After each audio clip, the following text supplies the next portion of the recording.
மக்களே நண்பாமேஸ் எப்படி இருக்கிறீங்க? விஜய் டாக்ஸ் 2.0 இது என்னுடைய புது சேனல்.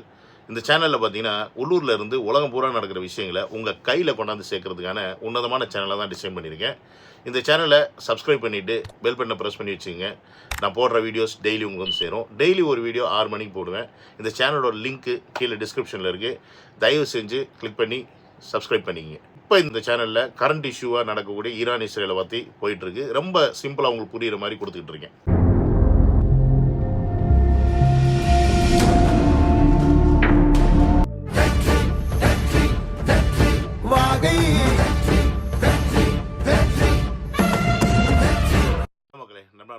எப்படி இருக்கிறீங்க? Welcome to Vijay stock and welcome to another video. நேற்று இந்த தாலிக்கு தங்கம் வீடியோ வந்து போட்டதை பார்த்து நிறைய பேர் பாராட்டிட்டு இருந்தீங்க. ரொம்ப கிளியராக எக்ஸ்பிளைன் பண்ணியிருக்கேன்னு சொன்னீங்க. I am happy. ஸோ அதில் வந்து ரொம்ப ஒருத்தர் வந்து இம்ப்ரெஸ் ஆகி என்னோடய கியூஆர் கோட் யூஸ் பண்ணி எனக்கு ஒரு 5000 வந்து டொனேட் பண்ணியிருந்தார். So I am so happy. அதுக்கப்புறம் அது மாதிரி நிறைய பேர் வந்து அவங்களால முடிஞ்சதை வந்து அந்த கியூஆர் கோட் யூஸ் பண்ணி டொனேட் பண்ணிகிட்ருக்காங்க. ஸோ நீங்களும் உங்களால் முடிஞ்ச சப்போர்ட்டை இந்த கியூஆர் கோட் யூஸ் பண்ணி என்னோடய வீடியோஸ் பிடிச்சிருந்துச்சி, நான் நல்லா பண்ணியிருக்கேன், நான் நல்லா கருத்தாக உங்களுக்கு சொல்கிறேன், என்னோடய விஷயங்கள் உங்களுக்கு தெளிவாக புரியுது அப்படின்னா தாராளமாக நீங்கள் எனக்கு சப்போர்ட் பண்ணலாம். இன்றைக்கி இந்த வீடியோவில் நம்ம முக்கியமாக பார்க்க போகிற விஷயம் என்னென்னு பார்த்தீங்கன்னா, திமுக மிகப்பெரிய வலிமை வாய்ந்த கட்சி அப்படின்னு 2 பேர் வந்து எக்ஸ்பிளைன் பண்ணுறாங்க. ஆனால் அந்த வலிமை எதன் அடிப்படையில் இருக்குது அப்படின்றது இந்த வீடியோ பார்த்து முடிக்கும் போது உங்களுக்கு புரியும். வாங்க அவங்க என்ன சொல்கிறாங்கன்னு பார்ப்போம். சார், அவரு பெரம்பூர்ல நிக்கிறது உறுதியா இருக்குன்னு சொல்றாங்க. அருளே பெரம்பூர்ல நிக்கிறா, வேலைச்சேரில நிக்கிறான், திருச்சியில நிக்கிறான், இதெல்லாம் ஹேஷியங்கள். எங்கேயோ ஒரு இடத்துல நிக்க போறாரு. விஜய் மட்டுமாவது ஜெயிக்க வாய்ப்பு இருக்குமா? இந்த கேள்விக்கு பதில் கடினமா சார்? ஆமா, இதை நான் சொல்லிதான் சீமான கட்சி என்ன போட்டு வத்து எடுக்கிறாங்க. சீமானே ஜெயிக்கிறது கஷ்டம்னு அவ்வளவு கோவம் வருது அவங்களுக்கு. அவ்வளவு திட்டுறாங்க. உண்மை சுடும். மணி அவர்கள் சொன்னதை பற்றி நீங்கள் பார்த்துருப்பீங்க. கண்டிப்பாக அவர் சொன்னதில் ஒரு விஷயம் உண்மை. சீமானவர்கள் ஜெயிப்பாரான்னு கேட்டதுக்கே என்ன நாம் தமிழர்லாம் கழுவி ஊற்றுறாங்க. இப்போ நான் விஜய் அவர்களை பற்றி நீங்கள் கேட்குறீங்க, நான் என்ன பதில் சொல்கிறது அப்படின்ற ஒரு பாயிண்ட் அங்கனுக்குள்ள வைக்கிறாப்புல. அவர் வந்து விஜய் சட்டையராக கலாய்க்கிறதுலாம் வந்து வாஸ்தவமான விஷயம் தான். அவர் எப்பயுமே வந்து விஜய் வந்து அண்டர் எஸ்டிமேட் பண்ணி தான் வந்து இப்போ வரைக்குமே பேசிகிட்டு இருக்காரு. பிகாஸ் அவருடைய அரசியல் அனுபவம் அப்படின்னு இந்த 40 years ஆஃப் எக்ஸ்பீரியன்ஸை பேஸ் பண்ணி தான் அவர் பேசிகிட்டு இருக்காரு. பட் இந்த 40 years எக்ஸ்பீரியன்ஸில் இவங்கெல்லாம் இவ்வளோ திமுகவுக்கு சப்போர்ட் பண்ணாலுமே திமுக எப்பயுமே ஒரு எலெக்ஷனுக்கு அப்புறம் அடுத்த எலெக்ஷன் ஜெயிச்சதே இல்லை அப்படின்ற ஒரு விஷயத்தை மட்டும் அக்செப்ட் பண்ணிக்க மாட்டேங்கிறாங்க. அது அவங்களுக்கு தெரிஞ்சாலுமே இந்த வாட்டி அதை வந்து ஒத்துக்கிறதுக்கான அவங்களுக்கு மனநிலைமை இல்லை. அதுக்கு முக்கியமான காரணம் என்னன்னு பார்த்தீங்கன்னா, கலைஞர் அண்ட் ஜெயலலிதா இருந்த பீரியடில் தான் கலைஞர் இருந்தார்னா அந்த ஆட்சிக்கு அப்புறமா ஜெயலலிதா அது மீன்ஸ் ஏடிஎம்கேக்கு போகும். பட் இந்த வாட்டி ஏடிஎம்கே ரொம்ப வீக்காக இருக்குது. பிஜேபி கூட சேர்ந்தனால விஜய் அவர்களை வந்து அவங்க பெரிய ஒரு ஓட் பேங்க் பிரியுன்ற அந்த பாயிண்ட் ஆஃப் வியூவில் பார்க்குறாங்களோ ஒழிய விஜய் அவர்கள் இந்த இடத்த ஜெயிப்பார், திமுக வீழ்த்துவார் அப்படின்ற மனநிலைமைக்கு அவங்க வந்து போகலை. முக்கியமான காரணம் விஜய் அவர்களுக்கு மக்கள் செல்வாக்கு இல்லை அப்படின்ற அர்த்தமா, இல்லை விஜய் அவர்களுக்கு யங்ஸ்டர்ஸ் தான் வந்து ஓட்டு போட போகிறாங்க அப்படின்ற அர்த்தமா, இல்லை விஜய் அவர்கள் என்ன தான் வந்து இவ்வளோ போய் பேசினாலும் வச்சாலுமே இந்த மக்கள் வந்து திமுக அதிமுகன்னு அப்படி அந்த சின்னத்தை பார்த்து தான் போடுவாங்க அப்படின்ற அந்த அர்த்தமா அப்படின்லாம் நீங்கள் நினச்சிங்கன்னா கன்ஃபியூஷன் ஆகி வேண்டாம். அதுக்கும் மணி அவர்களே பதில் சொல்லுவார் பாருங்க. நான் வந்து 84லேருந்து 84லேருந்து இந்த எலெக்ஷனை பார்க்குறேன். 84 89 பார்வையாளரா, 91லேருந்து பத்திரிகையாளராக பார்க்கறது. எவ்வளோ எலெக்ஷன்? 40 வருஷத்தில். விஸ்வரூபம் எடுத்துருவான் திமுககாரன். பதவியில் இருந்தாலும் இல்லாட்டியும், அதுவும் பதவியில் இல்லைன்னா இருக்கான்னா விஸ்வரூபம் எடுத்துருவான். பதவியில் இருக்கும்போது இன்னும் அதிகமாக, பதவியில் இல்லாட்டியும் இருந்தாலும் விஸ்வரூபம் எடுத்து நிற்பான் திமுககாரன். சுழல்வான். அன்னைக்கு என்ன சொன்னார்? ஆட்சியில் இருந்தா, திமுக ஆட்சியில் இருந்தால் அவங்க எலெக்ஷன் டயத்தில் அப்படி சுழல்வாங்க, பம்பரமாக சுழல்வாங்க அப்படின்ற ஒரு விஷயத்த சொல்கிறாரு. விச் மீன்ஸ் அங்கே அதிகாரத்தில் இருக்கிறவங்க என்ன வேணால் பண்ணுவாங்க அப்படின்றது தான் இதோடைய உள்ளர்த்தம். உங்களுக்கு புரியுதா நான் என்ன சொல்கிறேன்னு? கிட்டத்தட்ட இந்த வாட்டி எஸ்ஐஆரில் பார்த்தீங்கன்னா ஒரு 75 லட்சம் ஓட்டை நீக்கியிருக்காங்க. புரியுதுங்களா? எஸ்ஐஆர் வர்றதுக்கு முன்னாடி 6.5 கோடி ஓட்டு இருந்துச்சு தமிழ்நாட்டில். இப்போ வந்து பார்த்தீங்கன்னா 5.25 கோடி தான் இருக்குது. அப்போ 75 லட்சம் ஓட்டு நீக்கியிருக்காங்க. இந்த 75 லட்சத்தில் பெரும்பான்மையான ஓட்டு சென்னையில் இருக்கிற பல தொகுதிகளில் இருந்து நீக்கப்பட்டிருக்கு. இப்போ ஸ்டாலின் ஒரு தொகுதியில் நின்று ஜெயிச்சார்னா அந்த தொகுதியில் அவர் போன வாட்டி வாங்கின ஓட்டை விட இந்த வாட்டி எஸ்ஐஆர் நீக்கினதுக்கு அப்புறமா அவருடைய ஓட்டு வங்கி பார்த்தீங்கன்னா ஆல்மோஸ்ட் 50,000லேருந்து 70,000லேருந்து 1 லட்சம் வரைக்கும் குறைஞ்சிருக்கு. அது மாதிரி உதயநிதி, அது மாதிரி ஒவ்வொரு தொகுதியிலுமே இந்த திமுக காரங்க நின்று ஓட்டு வாங்கியிருக்காங்கல்ல, அந்த இடத்துல எல்லாம் இந்த அளவுக்கு ஓட்டு குறைஞ்சிருக்கு, 50,000லேருந்து 1 லட்சம் வரைக்கும். அப்போ இவங்க எந்த அளவுக்கு ஒரு கள்ள ஓட்டை ஆட்சியில் இல்லாதப்பயே, ஏன்னா 2021 எலெக்ஷன் நடக்குது, அப்போ இபிஎஸோட ஆட்சி புரியுதுங்களா? அந்த டயத்துலேயே அப்போ எந்த அளவுக்கு கள்ள ஓட்டை இன்ஃப்ளூயன்ஸ் பண்ணியிருக்காங்க அப்படின்ற பாயிண்ட்டை நீங்கள் முதல்ல பார்க்கணும். ஸோ ஆட்சி அதிகாரத்தில் இல்லாதப்பயே திமுகனால் இந்த விஷயத்தில் இவ்வளோ கோராக போய் ஒர்க் பண்ண முடியும்னா, ஆட்சியில் இருக்கும்போது அப்போ என்னெல்லாம் பண்ண முடியும் அப்படின்றத முதல்ல நம்ம கொஞ்சம் சிந்திக்கணும். எலெக்ஷன் கமிஷனுடைய கண்ட்ரோலில் தான் தமிழ்நாடு இருக்குது. ஆனால் தமிழ்நாட்டுடைய சிஎம் இன்றைக்கும் ஸ்டாலின் தான். அந்தந்த மினிஸ்டரும் அந்தந்த எம்எல்ஏ அவங்க அப்படியே தான் இருக்கிறாங்க. அப்படின்னும் போது இன்றைக்கி நீங்கள் பார்க்குறீங்க இந்த தேர்தல் விதிமுறைகளை எவ்வளோ பேர் ஃபாலோ பண்ணாமல் எந்த அளவுக்கு அவங்க பவரை இன்ஃப்ளூயன்ஸ் பண்ணிகிட்டு இருக்காங்க அப்படின்னு. காரில் கொடி கட்டக்கூடாதுன்னா கொடி கட்டிட்டு தான் போவாங்க. கேட்டால் அதுக்கு பாஸ் வாங்கியிருக்காங்க. கொடி கட்டின காரை செக் பண்ணுறதே கிடையாது. ஸோ இந்த மாதிரி பல சம்பவங்கள் நடந்துக்கிட்டு தான் இருக்குது தமிழ்நாட்டில். பல இடங்களில் போயிட்டு பிடிக்கிறாங்க, வைக்கிறாங்க, இதெல்லாம் எடுத்து கேமராவில் போடுறாங்க. ஆனால் இந்த வாட்டி தான் எலெக்ஷன் கமிஷன் ஒரு சில விதிமுறைகளை ரொம்ப ஸ்ட்ரிக்ட் பண்ணியிருக்கு. ஒரு விதிமுறை பார்த்திங்கன்னா, தேர்தல் வர்றதுக்கு 2 நாளைக்கு முன்னாடி, அதாவது 48 ஹவர்ஸுக்கு முன்னாடியே யாரெல்லாம் என்ன குற்ற பின்னணியில் இருக்காங்க அப்படின்ற ஒரு விஷயத்தை வெளியிடணும்னு சொல்லி போட்டிருக்காங்க. அது இப்போதைக்கு போட்டிருக்காங்க. இது கடைசி வரைக்கும் அது அமுலில் இருக்குமா இல்லை பின்னாடி தூக்கிடுவாங்கலாம் நமக்கு தெரியாது. அது ஒன்று. இன்னொன்று பார்த்தீங்கன்னா, ஓட்டுக்கு காசு வாங்கினா 1 வருஷம் வரைக்கும் ஜெயிலு அப்படின்ற ஒரு நியூஸை சொல்லியிருக்காங்க. இதுவும் எந்த அளவுக்கு உண்மை அப்படின்னு நமக்கு தெரியாது. அப்படி தூக்கி போட்டால் பாதி மக்களை தூக்கி உள்ளே போடணும், அதுக்கு பாசிபிலிட்டிஸ் இல்லை. அப்போ இந்த அளவுக்கு தேர்தல் சைட்லேருந்து எலெக்ஷன் கமிஷன்லேருந்து என்ன தான் சட்டத்திட்டங்கள் போட்டாலும் அதை மீறி செயல்படுறது தான் திமுக. அவங்க மீறி செயல்படுறாங்கன்னா அதுக்கு காரணம் என்னன்னு கேட்டிங்கன்னா, மக்களாக எண்ணாமல் நம்ம அவங்க கொடுக்குற எல்லாத்துக்கும் கையேந்தி நிற்கிறனால அவங்க அந்த தவறை திருப்பி செஞ்சுட்டே இருக்காங்க. பணம் கொடுக்குறதா இருக்கட்டும், பொருள் கொடுக்குறதா இருக்கட்டும், துணிமணி கொடுக்குறதா இருக்கட்டும், இல்லை ஜிபே நம்பர் வாங்கி சில பேர்லாம் ஒவ்வொரு தொகுதியிலும் ஜிபே நம்பர் வாங்கிட்டு போகிறாங்க, ஏன்னா பணம் போடுறதுக்கு. அப்போ நம்ம அவங்களுக்கு இடம் கொடுக்குறோம். அவங்க தப்பு பண்ணுறதுக்கான அந்த ஸ்பேஸை யார் கொடுக்குறதுன்னு கேட்டால் மக்கள். அப்போ அந்த மக்களாகிய நாம் திருந்தலை அப்படின்னா எந்த ஒரு கட்சியுமே திருந்த போகிறது கிடையாது. எந்த ஒரு கட்சியுமே நல்ல கட்சியாக இருக்க போகிறது இல்லை அப்படின்றது முதல்ல புரிஞ்சுக்கணும். அப்போ ஒரு தீய கட்சிக்கு நம்ம மேலும் மேலும் தீய விஷயத்தை ஊட்டுறோம். அப்போ நீ பண்ணிக்கப்பா, ஒன்றும் பிரச்சனை இல்லை, நான் அவனுக்கு சப்போர்ட் பண்ணேன், நீ காசை கொடு, நான் அவனுக்கு ஓட்டு போடுறேன். அப்போ அவனுக்கு என்ன ஆகுது? இந்த அடிமை நாய்களை நாம் இப்படித்தான் விலைக்கு வாங்க வேண்டும் அப்படின்ற நம்மளை நாய் மாதிரி ட்ரீட் பண்ணுற ஒரு நிலைமையை நாமளே ஏற்றிக்கிறோம் அப்படின்றது தான் நம்ம புரிஞ்சுக்கணும். ஸோ மணி சொன்ன மாதிரி எலெக்ஷன் டயத்தில் பூத்தில் ஏகப்பட்ட பிரச்சனைகள் வர்றதுக்கான வாய்ப்பு இருக்குது. அந்த இடத்துல விஜய் அவர்களுக்கு சப்போர்ட் அதிகமாக இருக்குது. யங்ஸ்டர்ஸ் நிறையா இருக்கிறாங்க, ஓட்டு போட நிறைய பேர் வந்திருக்காங்க, பெண்கள் நிறைய பேர் வந்திருக்காங்கன்னா அந்த இடத்துல ஏதாவது ஒரு பிரச்சனை பண்ணுறதுக்கு வாய்ப்பு இருக்குது. பூத் ஆஃபீஸில் பிரச்சனை பண்ணுறதுக்கு வாய்ப்பு இருக்குது. ஓட்டு இல்லைன்னு சொல்லி வேணுங்கன்னே அனுப்புறதுக்கு வாய்ப்பு இருக்குது.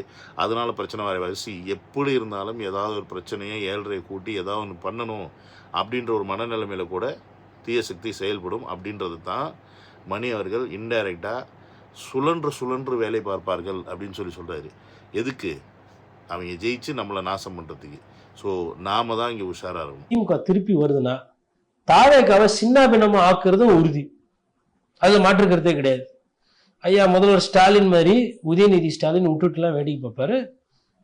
இன்னொரு உண்மை என்னன்னா, உதயநிதி ஸ்டாலின் ஸ்டாலினை விட ஸ்மார்ட். இவ்வளோ பேசிட்டு இருக்காப்புல, அமைதியாக இருக்காப்புலன்னா என்ன அர்த்தம்னா, நேரம் வரட்டும்னு அர்த்தம். இவர் பேசுறது பார்த்தீங்களா, ஒரு பத்திரிகையாளராக இருந்துக்கிட்டு ஓப்பன் ஸ்டேட்மெண்ட் கொடுக்குறாங்க. Open statement.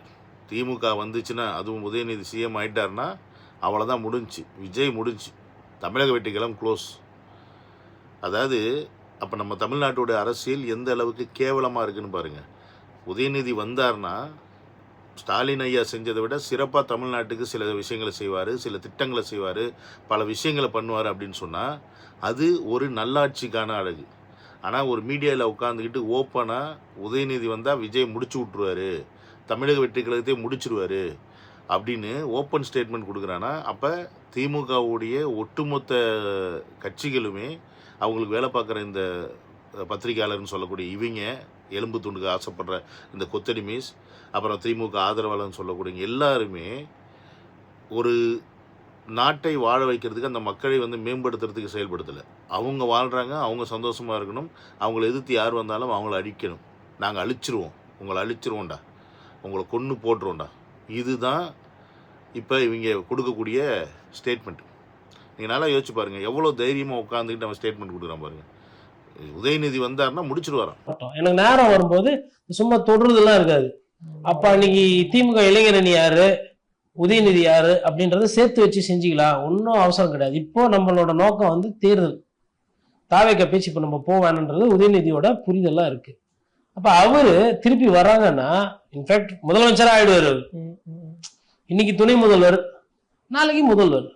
அப்போ அவர் முதல்வராக உட்கார்றாரு, இல்லை இன்னும் பவர்ஃபுல்லாக துணை முதல்வராக தொடர்றாரு அப்படின்னா உதயநிதி ஸ்டாலின் இந்த மாதிரி பார்த்துக்கிட்டு இருப்பாரா? கரூர் மாதிரி இல்லை, கரூரில் கால்வாசி விஷயம் மாதிரி எதனா ஒரு சின்ன சம்பவம் நடந்தாலும் he will take a political decision.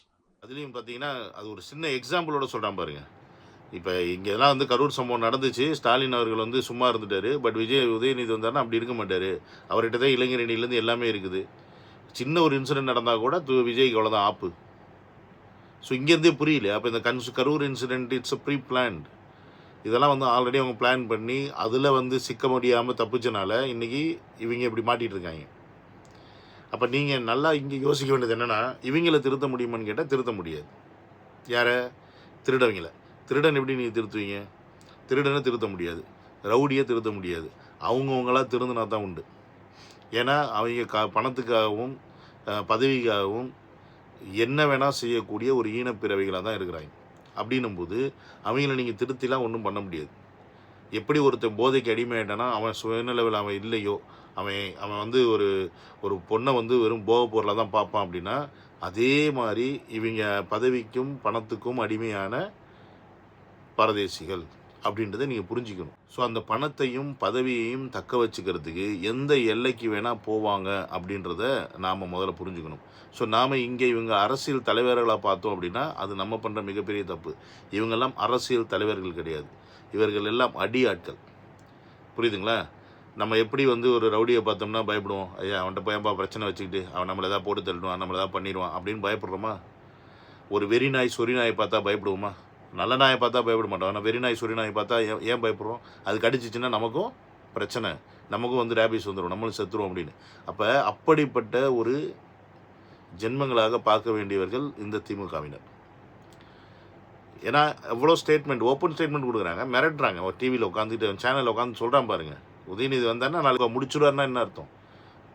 நாளைக்கு அவங்க வந்து கேட்டால் நான் அப்படி சொல்லலைங்க, அவர் வந்து இதுக்கு மேலே எந்திரிக்கவே முடியாது அப்படி இப்படின்னு சமாளிப்பாங்க. ஆனால் இன்டென்ஷன் என்ன? உள்ளுக்குள்ள இருக்க இன்டென்ஷன் என்ன? டெஸ்ட்ராய்.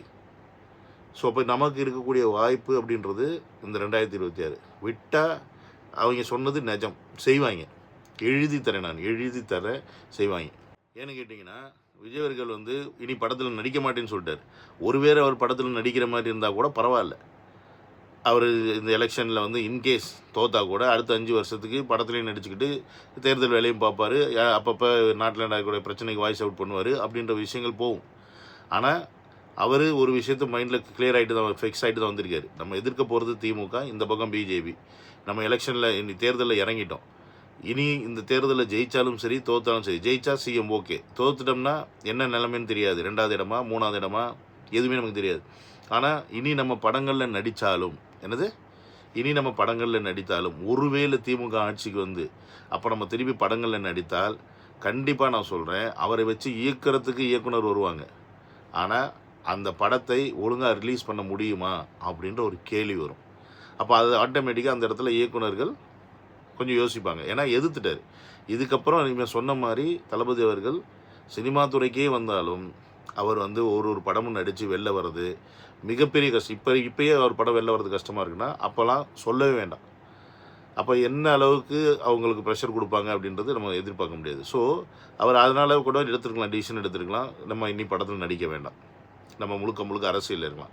ஏன்னா அரசியல் அப்படின்னும் போது அது வேறு மாதிரி காலம். அந்த காலத்தில் வந்து திருப்பி அவர்கள் வந்து பிரச்சனையை பற்றி பேசலாம், போராட்டங்கள் முன்னெடுக்கலாம், இந்த மாதிரி விஷயங்கள் நடக்குமே ஒழிய சில நேரத்தில் சைலண்ட்டாக இருப்பாங்க, சில நேரத்தில் ஆக்டிவாக இருப்பாங்க. ஸோ இப்படி வேலைகள் போயிட்டுருக்கும். அதனால அவர் முழுக்க அரசியல் பயணத்தில் கூட வந்திருக்கலாம். இவர்கள் இந்த 2 வருஷத்தில் திமுகவுடைய ஆட்சியில் எப்படி இருக்குது அப்படின்றத இந்நேரம் புரிஞ்சுட்டு இருந்திருப்பார். இப்போ நம்ம வந்து விஜய் அவர்கள் ஜெயிக்கலன்னு வச்சுக்கோங்களேன், அடுத்த 5 வருஷம் விஜய் அவர்கள் இன்ஆக்டிவ், அவரால் செயல்பட முடியாது. நான் ஓப்பனாக சொல்கிறேன். ஏன்னு கேட்டிங்கன்னா இப்போயே அவரால் செயல்பட முடியல. அவருக்கு எவ்வளோ தடை போடுறாங்க, அவர் கூட்டம் வருதுன்னு அவர் வந்து போட மாட்டேங்கிறாங்க, வெளியில் போனால் பர்மிஷன் வாங்கணும் அப்படின்னு ஏகப்பட்ட சிக்கல்கள் இருக்குது. அப்படின்னா அடுத்து திமுக வந்துருச்சுன்னா அடுத்த 5 வருஷத்துக்கு விஜய் அவர்கள் வெளில விடுவாங்க. ஒவ்வொரு இடத்துக்கும் போகிறதுக்கு 1008 கண்டிஷன்ஸ் போடுவாங்க, 1008 ரூல்ஸ் அண்ட் ரெகுலேஷன் போடுவாங்க, பர்மிஷன் கொடுக்க மாட்டாங்க. அவர் எங்கே போவார்? அந்த அடுத்த 5 வருஷத்தில் மக்களை போய் மீட் பண்ணணும் வைக்கணும்னா கூட என்ன பண்ண முடியும்? அங்கே போய் என்ன பேச முடியும்? என்ன சொல்ல முடியும்? நான் வந்து இது செய்கிறேன், அது செய்கிறேன் தான் சொல்ல முடியும். ஆனால் எதாவது செய்ய முடியுமா? முடியாது. திருப்பி இதே 5 வருஷம் இந்த திமுக தான் ஆளப்போகுது. அதுக்கப்புறம் நம்ம திருப்பி என்ன நிலைமை போகுன்றது நீங்கள் யோசிச்சுங்க. இந்த வீடியோ நான் உங்களை டிமோட்டிவேட் பண்ணுறதுக்காகவோ இல்லை இந்த வீடியோ வந்து உங்களை பயமுறுத்துக்காகவோ நான் போடலை. 2 பத்திரிகையாளர்கள் ஒரு மீடியாவில் உட்காந்துக்கிட்டு திமுகவுடைய உண்மை முகத்தை நமக்கு புரிய வச்சுருக்காங்க அப்படின்ற விஷயத்த நான் உங்களுக்கு புரிய வைக்கிறேன். அவங்க வந்து திமுகவுக்கு சப்போர்ட் பண்ணி தான் பேசுகிறாங்க. ஆனால் அவங்களுக்கே புரியல அது எந்த அளவுக்கு ஒரு நெகட்டிவான விஷயத்தை அவங்க போர்ட்ரேயில் மீடியாவில் உட்காந்து போர்ட்ரே பண்ணிகிட்ருக்காங்கன்னு. ஸோ இந்த விஷயத்தை நான் உங்ககிட்ட கொண்டாந்து சேர்க்கணும் அப்படின்னு நான் ஆசைப்பட்டேன். ஏன்னு கேட்டிங்கன்னா, நமக்கு இருக்கக்கூடிய வாய்ப்பு ஒன்றே ஒன்று. 2026 விட்டுட்டோம் அப்படின்னா பரவாயில்லப்பா, அடுத்த எலெக்ஷன் 2031 நம்ம விஜயர்களை ஜெயிக்க வச்சிடலாம், பண்ணிடலாம் அப்படின்னு நினச்சிங்கன்னா அதுக்கு வாய்ப்பு இல்லை ராஜா, வாய்ப்பே இல்லை. அதே மாதிரி இந்த 2026 வந்து கூட நம்ம ஜெயிக்க வைக்கிறதுக்கு தான் நம்ம ஓட்டு போட போகிறோம். ஆனால் அந்த ஓட்டு போட போகிற இடத்துல எந்த அளவுக்கு பிரச்சனைகள் இருக்குது, நம்ம ஓட்டு அங்கே இருக்கா இல்லையா, எஸ்ஐஆர் போட்டு நம்ம எல்லாமே வாங்கியாச்சு, இருந்தாலும் நம்ம பூத்தில் இருக்கா இல்லையா அப்படின்ற விஷயத்தெல்லாம் நீங்கள் இந்த எலெக்ஷன் வரதுக்கு முன்னாடி கிளியர் பண்ணிக்கோங்க. ஏன்னா இப்போயே நிறைய பேர் என்ன சொல்கிறாங்கன்னா வந்து பூத்து எங்கள் நம்பர் நாங்கள் போட்டு பார்க்குறோம், ஆனால் அந்த நம்பர் வரமாட்டேங்குது, எங்களோட டீட்டெயில்ஸ் வரமாட்டேங்குது அப்படின்னு சொல்லிட்டு பூத் ஏஜெண்ட்டை போய் கேளுங்க அப்படின்ற மாதிரி விஷயங்கள்லாம் வந்து நிறைய பேர் எனக்கு இது பண்ணுறாங்க வாட்ஸ்அப்பில். ஸோ நீங்கள்லாம் திருப்பியும் உங்களுடைய ஓட்டு அந்த பூத்தில் தான் இருக்கா இல்லையா அப்படின்னு கன்ஃபார்ம் பண்ணிக்கிங்க. அதே மாதிரி எலெக்ஷன் அன்றைக்கி நீங்கள் ஓட்டு போடுறதுக்கு முடிஞ்ச அளவுக்கு சீக்கிரம் போங்க. எவ்வளோக்கு டிலே போகிறீங்களோ அவ்வளோக்கு உங்கள் ஓட்டை நீங்கள் போட முடியாமல் போயிடும் அப்படின்றத ஞாபகத்தில் வச்சுங்க. So end of the day, if we miss 2026 Vijay அப்படின்ற ஒருத்தரை அதுக்கப்புறமா நம்ம திருப்பி சிஎம்மாக பார்க்கணுன்ற ஆசை வந்து நடக்குமான்னு கேட்டிங்கன்னா கேள்விக்குறி தான் அப்படின்றது சொல்லி இந்த வீடியோ முடிச்சுக்கிறேன். ஸோ இந்த வீடியோ முடிஞ்ச அளவுக்கு நிறைய பேர் ஷேர் பண்ணுங்கள். திமுகவோட உண்மையான முகத்தை மக்களுக்கு கொண்டு போய் காட்டுங்க. பாருங்கள், அவங்கள எதிர்த்து ஒரு கட்சி புதுசாக வந்து அவங்கள அழிச்சிருவேன், இப்போ விஜய் மாதிரி ஒருத்தரையே அழிச்சிருவேன், மிரட்டிடுவேன், பண்ணிடுவாங்க அப்படின்ற ஒரு எண்ணத்துக்கு அவங்க போகிறாங்க அப்படின்னா நாளைக்கு யார் எதிர்த்து, சாமானியன் யாருமே எதிர்த்து வரவே முடியாது, கேள்வி கேட்கவே முடியாது. நீங்கள் காசுக்கும் அவங்க கொடுக்குற அண்டா குண்டா இதுக்கெல்லாம் நீங்கள் ஆசைப்பட்டு அவருக்கு ஓட்டு போட்டு வர வச்சிங்க அப்படின்னா நாளைக்கு தமிழ்நாடாக இருக்காது. அது வந்து திமுகவினருக்கு ஒரு சொர்க்க பூமியாகவும் இந்த தமிழ்நாட்டில் வாழ்கிற மக்களுக்கு நரக பூமியாகவும் இருக்கும் அப்படின்றத இந்த வீடியோவில் நான் அழுத்தம் திருத்தமாக பதிவு பண்ணிவிட்டு முடிச்சுக்கிறேன். See you on another video. Love you all. Take care. Bye bye.